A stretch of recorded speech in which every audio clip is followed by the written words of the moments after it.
Hey folks, how's it going? I want to show you how to really manipulate the click track in Logic, which sounds like the most boring thing in the world, but here's the backstory. I hate the sound of a click track. Always have. It's garbage.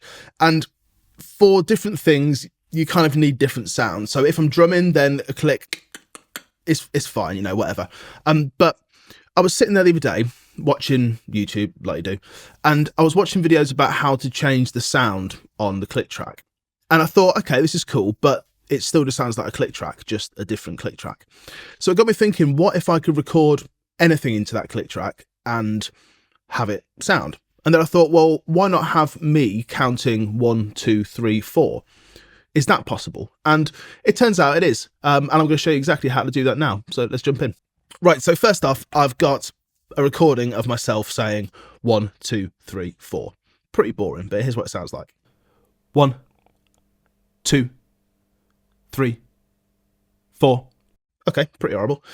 What I'm going to do is chop those up, and it doesn't have to be like massively exact for now because we can actually edit this afterwards. So I'm just going to do that and then remove this stuff because I'm a bit like that.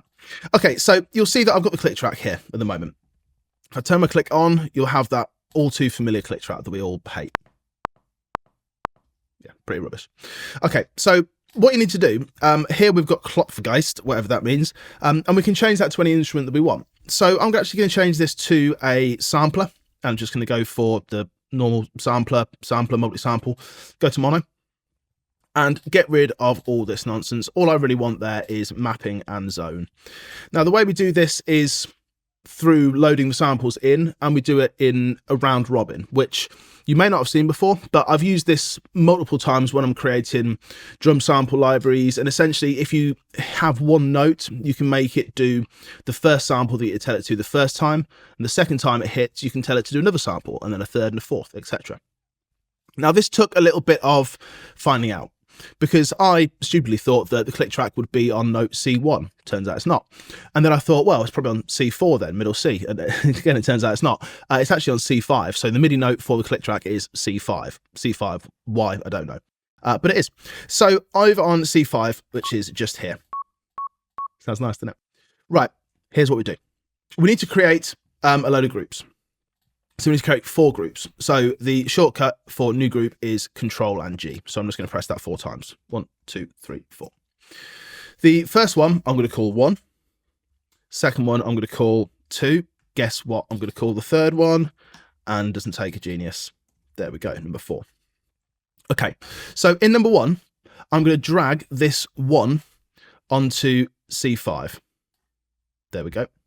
And I can trim this up to be right at the start. Now, there's 2 very important things we need to do here. We don't want pitch on, we want to take that off, and we do want one shot. So one shot means that no matter how long the MIDI note is, it plays the whole sample. And pitch means that it's tracking the pitch. Now, depending on how it's set up, it may be that it's automatically thinking the original sample is pitched to maybe C1. And then if you're telling it to play C5, it's going to pitch shift my voice up 5 octaves. We don't want that. We just want it to play the sample all the way through. That's how you do it. Deselect pitch, but one shot on. Okay, on number 2, good drag. Not like that. Don't loop it. Great. I hate that feature. If we put number 2 on C5, we're going to do the same thing. We're going to take pitch off, but one shot on. Number 3 goes on number 3. And there's a very important thing we have to do after we've done this to actually make it kind of round robin-y. God, I bet this is boring, isn't it? Feel free to zoom across. Okay, cool. So now on 1, we've got 1. It's just there. 2, we've got 2, 3, and 4, etc. What we need to do is select all those, because if we don't do this, if we don't do a round robin, then here's what happens. When we start the click track, 2, 2, 2, 2, 2, it plays them all at the same time. 2, 2, 2, 2, which is great. So what we want to do is create a round robin. So we want it to head to the first time, play number 1, second 2, third 3, and then number 4. All we do is we select all those, go up to group, and go create round robin. And it's done. Now, if I go to the start of a bar, hit play, it's going to say 1, 2, 3, 4, 1, 2, 3, 4, 1. Now, my 4 is a little bit weird. So let's go to 4, and we can just manipulate that a little bit and bring that F back. 2, wrong one, go to 4, and then we can just trim it back a little bit. So now if we start it, 1, 2, 3, 4, 1, 2, 3, 4. Now there are some caveats here. This is obviously only in 4. So what we can do here is we can save this. We can save it as a preset, and we can save that as a default if we want, or we can save it as, what I would do is 4/4 click track. If we wanted to do it in 3, we could just have 3, or in 6, we could have 6, whatever you want to do. The stupid thing with this though is I'm going to press play. 1, 2, 3, 4, 1, 2. Okay, so we heard 1, 2, 3, 4, 1, 2. Now if I start it at the beginning of a bar, it's going to start on 3, 3, 4, which is annoying.